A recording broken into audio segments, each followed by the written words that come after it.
આપ સર્વોને હેતપૂર્વક જય શ્રી સ્વામિનારાયણ। આજની સત્સંગ કથા વાર્તા નિજ મંદિર સાવરકુંડલા। આજની સત્સંગ કથા વાર્તામાં આપણે શ્રીમદ સત્સંગી જીવનની કથા સાંભળશું। પ્રકરણ 5 અધ્યાય 22। ભગવાન શ્રી નારાયણ મુનિ કહે છે કે, હે બ્રાહ્મણ, જે ક્ષત્રિય રાજવી રાજ્ય સિંહાસન પર વિરાજિત થઈ ધર્મથી શાસન કરતા પ્રજાનું હંમેશા રંજન કરે છે, તે રાજા નામને સાર્થક કરે છે। રાજા હંમેશા દેવ અને બ્રાહ્મણ ભક્ત, સત્યવાદી, જીતેન્દ્રિય, મહાદાનેશ્વરી, પ્રસન્ન મુખવાળો, આનંદી અને ધર્મનિષ્ઠ હોવો જોઈએ। સંપત્તિયુક્ત, વિચક્ષણ અને પ્રજાના હિતકારી રાજાએ વસંત ઋતુના સૂર્યની જેમ અતિ ઉગ્ર સ્વભાવના નહીં, તેમજ અતિ કોમળ સ્વભાવવાળા પણ ન થવું, કારણ કે હંમેશા સરળ સ્વભાવના રાજાનું મનુષ્યો અતિક્રમણ કરે છે। અતિ ઉગ્ર સ્વભાવના રાજાથી લોકો ઉદ્વેગ પામે છે, માટે અતિ ઉગ્ર કે અતિ કોમળ સ્વભાવ રહિત સમાન વૃત્તિવાળા થવું।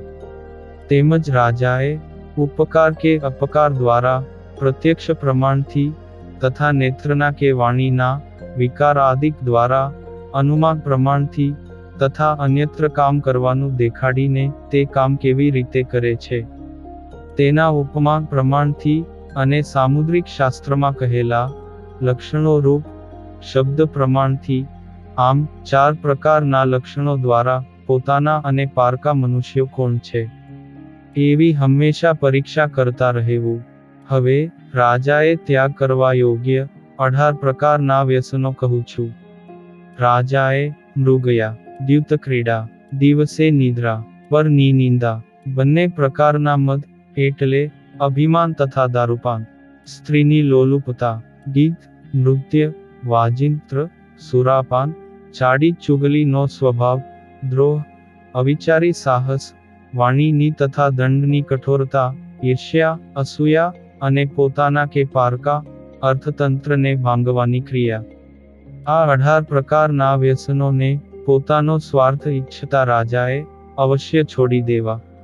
આ 18 પ્રકારના વ્યસનોમાંથી પહેલા 10 વ્યસનો કામના દોષમાંથી ઉદ્ભવે છે, અને પછીના 8 વ્યસનો ક્રોધમાંથી ઉદ્ભવે છે।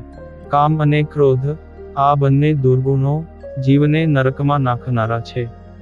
આ પ્રમાણે જાણીને બંનેમાં આસક્ત ન થવું। જેમ ગર્ભવતી સ્ત્રી પોતાની ગમતી વસ્તુનો ત્યાગ કરીને પણ પોતાના ગર્ભનું રક્ષણ કરે છે, એવી રીતે રાજાએ પણ પોતાનું પ્રિય છોડીને પ્રજાનું હિત વિચારવું અને તે પ્રમાણે કરવું।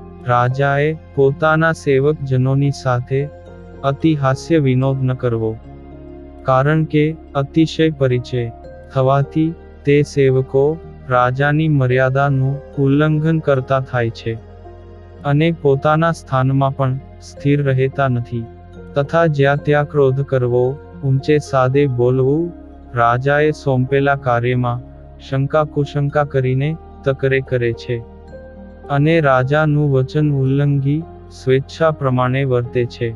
માટે રાજાના અતિશય પરિચયવાળા જનો રાણીવાસમાં સ્ત્રીઓની રક્ષા માટે નિયુક્ત કરેલા પુરુષોની સાથે પ્રસંગો કરી મનધાર્યું વર્તન કરે છે। વિશેષમાં રાજાના જેવા જ વસ્ત્રો પહેરવા, આભૂષણો ધારણ કરવા, રાજાના વાહનો કે શિબિકામાં બેસી જવું, અને સભામાં પણ રાજાને અપમાનિત કરવા કે તિરસ્કારયુક્ત વચનો બોલી અવગણના કરે છે, અને અતિ ઉદ્ધતાયુક્ત થઈ નગરની પ્રજાને પણ પીડે છે। માટે જ રાજાએ અનુયાયી વર્ગો સાથે હાસ્ય વિનોદાદિકનો ત્યાગ કરવો, માત્ર જરૂર પૂરતો હાસ્ય વિનોદ કરવો, તથા હંમેશા ઉદ્યમશીલ અને ધીરજયુક્ત થઈ શત્રુના ભયની વૃદ્ધિ પમાડતા રહેવું। હે વિપ્ર, હવે રાજ્યના અંગો કહું છું। રાજાએ મંત્રીઓ, સુહૃદ, ન્યાય તથા અન્યાયનો વિભાગ કરનારી પરિષદ અથવા સ્વાભાવિક, કૃત્રિમ અને પ્રાકૃત, આ 3 પ્રકારના મિત્રો કોષ સુવર્ણ આદિક ધનનો ખજાનો, રાષ્ટ્ર, કિલ્લો અને ચતુરંગીની સેના. આ 7 રાજ્યના અંગો કહેલા છે. તે રાજ્યને ઉત્કૃષ્ટ બનાવે છે, માટે તેને 7 પ્રકૃતિ પણ કહેવાય છે. આ 7નો દ્રોહ કરનારને રાજાએ અત્યંત શિક્ષા કરવી. રાજાએ જે પ્રકારે પોતાના કરનો ભાગ વૃષ્ટિ આદિકથી નાશ ન પામે, તે માટે વૃષ્ટિ પહેલા જ પોતાના કરનું અને પરનું ધાન્ય ઘરે લઈ આવવાની આજ્ઞા આપી દેવી અને તેમાંથી પ્રજાને આપવાનો ભાગ સમયે સમયે આપતા રહેવું. શાસ્ત્ર અનુસારે તે બાબતના અર્થોનો યોગ્ય નિર્ણય કરી તથા ક્રોધને જીતી રાજાએ ક્યારેય પણ સત્ય ધર્મથી ચલિત ન થવું. ધર્મ, અર્થ અને કામ આ પુરુષાર્થોનો પરસ્પર બાધ ન આવે તે રીતે સેવન કરવું. રાજાએ વર્ણાશ્રમના જે ધર્મો કહેલા છે તેમનું પોતે રક્ષણ કરવું અને પ્રજા પાસે કરાવવું. બીજાના અભિપ્રાયને સમજ્યા વિના બધીએ જગ્યાએ વિશ્વાસ ન કરવો. રાજાએ યુદ્ધમાં હાથી, ઘોડા, રથ અને પદાતિ આ ચતુરંગી સેનાને માટે ક્યાં કોને યુદ્ધ કરવા યોગ્ય પ્રદેશો છે તેને લક્ષણોથી જાણી રાખવા તથા 4 પ્રકારના યાત્રાકાળને અર્થાત શત્રુ ઉપર વિજય મેળવવા માટે પ્રયાણ કરવાના સમયને પણ જાણી રાખવા. તેમજ આપતકાળના ધર્મોને પણ ચતુર રાજાએ જાણી રાખવા. હવે 6 ગુણોનું વર્ણન કરું છું જે રાજાએ 1. સંધિ અર્થાત સામા પક્ષના શત્રુઓને સુવર્ણાદિક આપીને પ્રીતિ ઉપજાવવા રૂપ પોતાની સાથે સમાધાનનો સાંધો મારવો. 2. વિગ્રહ અર્થાત શત્રુ રાજ્ય ઉપર અગ્નિ લગાવવો, લૂંટ કરવી વગેરે અપકાર કરવો. 3. યાન અર્થાત શત્રુ સામે યુદ્ધ કરવા જવું. 4. દ્વૈધી ભાવ અર્થાત પોતાનો સ્વાર્થ સિદ્ધ કરવા માટે સામા સૈન્યમાં પરસ્પરના 2 ભાગ પાડી દેવા. અથવા લડવા આવનાર શત્રુ જો બળવાન હોય તો સમાધાન કરી લેવું અને જો નિર્બળ હોય તો તેમની સાથે વિગ્રહ વધારી દેવો. 5. સમાશ્રય અર્થાત શત્રુ વધારે પીડા પમાડે ત્યારે બળવાન રાજાનો આશરો લઈ લેવો. 6. સ્થાન અર્થાત શક્તિનો બંદોબસ્ત થાય ત્યાર પછી સમયની રાહ જોઈને કિલ્લાની અંદર બેસી રહેવું. આ 6 રાજ્યના ગુણો કહેવાય છે. રાજાએ આ 6 ગુણોનો બરાબર વિચાર કરીને પછી નિર્ણય કરવો. હવે રાજ્યના 15 તીર્થો કહું છું જે રાજાએ હંમેશા ધર્મશાસ્ત્રો અને પુરાણોનું શ્રવણ કરવું.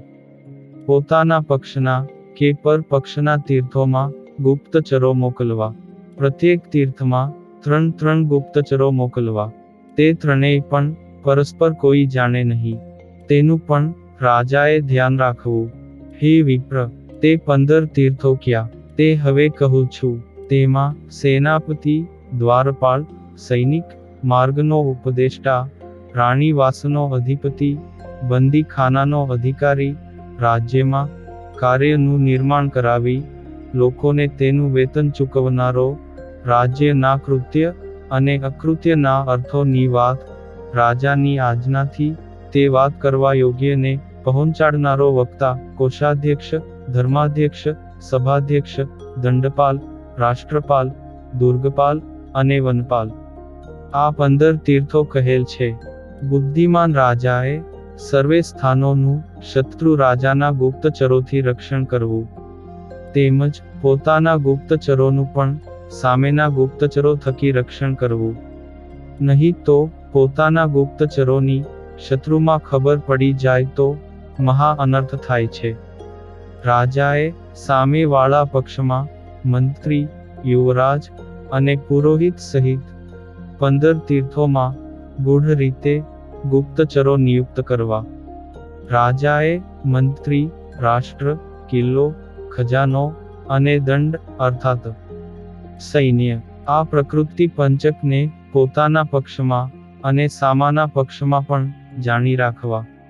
આમ બંને મળીને 10 વર્ગને વિશે સ્થાન વૃદ્ધિ અને ક્ષયનો નિર્ણય કરી શત્રુને જીતવાનો પ્રયત્ન કરવો. ધર્મશીલ સજ્જન પુરુષોના જેવું વર્તન રાખનારા, વિષયોમાં ક્યાંય ન લોભાનારા, ગુપ્તચરો દ્વારા સમગ્ર દેશ ઉપર દ્રષ્ટિ રાખનારા અને હંમેશા મંદ હાસ્ય દ્વારા વાત કરનારા રાજાએ વૃદ્ધ પુરુષોનું સદાય સેવન કરવું. સેવક વર્ગનું પોષણ કરવું અને નજર રાખવી. અપરાધ કરનારાને સ્વયં જ દંડ દેવો અને ઇનામ કે દાન આપવું હોય તો પણ જાતે આપવું ને સદાય વિશુદ્ધ આચરણ વાળા થવું. હે વિપ્ર, જો રાજા સર્વત્ર શંકાશીલ થાય, ક્રોધ કરે, સેવક વર્ગો અને પ્રજા પાસેથી બધું જ હરી લે, અક્કડ સ્વભાવ રાખે અને લોભી હોય તો તેવા રાજાને પોતાના સ્વજનો જ તત્કાળ મારી નાખે છે. રાજાએ નિરોગી, કુળવાન, પોતાને જ અતિ વફાદાર, શૂરવીર, વિવેકી, શત્રુઓથી ક્યારેય નહીં છેતરાતા, લોક પ્રતિષ્ઠિત, કુળ અને શીલનું માન રાખી શ્રેષ્ઠ જીવન જીવતા, બીજાને સદાય માન આપનારા, 14 પ્રકારની વિદ્યાને જાણનારા, લોક વ્યવહારમાં નિષ્ણાત, સ્વામીનું કાર્ય કરવામાં તત્પર, સ્વધર્મનિષ્ઠ અને અંદર બહાર પવિત્ર જીવન જીવતા, આ 15 લક્ષણવાળા સારા મનુષ્યોને રાજાએ હંમેશા સહાય કરવી.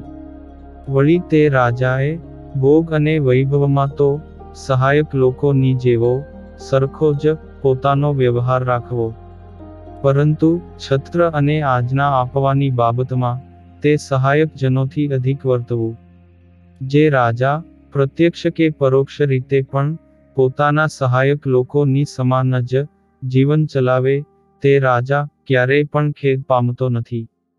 રાજાએ હંમેશા જીર્ણ ભાવને પામી ગયેલા મહેલ કે ઘર આદિકનો પુનઃ નિર્માણ કરવાની સમીક્ષા કરવી. અન્ન વસ્ત્રાદિકના અભાવમાં દુઃખી થતા સેવક વર્ગની પણ અન્ન વસ્ત્રાદિક અર્પણ કરીને સમીક્ષા કરવી. શત્રુને હંમેશા ભય ઉપજાવવા માટે યુદ્ધનું ઉત્થાન બતાવવું, તેમજ અનેક કાર્યોમાં કુશળ, બુદ્ધિમાન પુરુષોની તે કાર્ય પૂર્ણ કરાવવા માટે સેવા કરવી. અવશ્ય કરવા યોગ્ય કાર્યને તત્કાળ કરનારા, સદા પ્રસન્ન, ગંભીર પ્રકૃતિ અને ઉદાર મનવાળા, તેમજ નિષ્કપટ રાજાએ પ્રજાનું પોતાના ઔરસ પુત્રની જેમ જ સ્નેહપૂર્વક સદાય પાલન કરવું.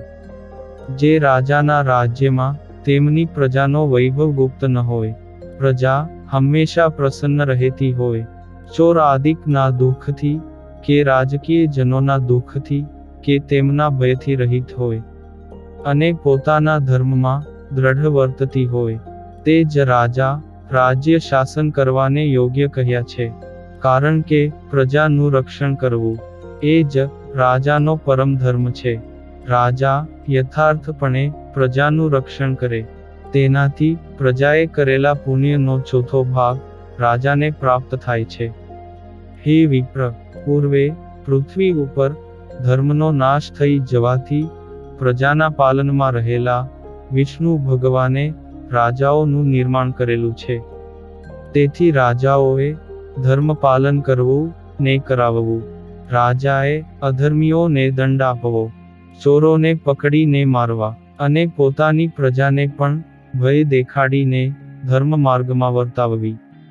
હે વિપ્ર શ્રેષ્ઠ, રાજાએ દંડવા યોગ્ય અને નહીં દંડવા યોગ્યને નીતિશાસ્ત્ર દ્વારા સારી રીતે જાણી વિચારીને દંડ આપવો, અને દંડવા યોગ્ય જનોમાં પોતાનો પુત્ર હોય, શત્રુ હોય કે પાખંડી હોય, તે સર્વેને યથાયોગ્ય પ્રમાણે દંડ કરવો, પરંતુ દંડ કરવા યોગ્ય ન હોય તેમને તો ભૂલથી પણ ક્યારેય દંડ ન કરવો.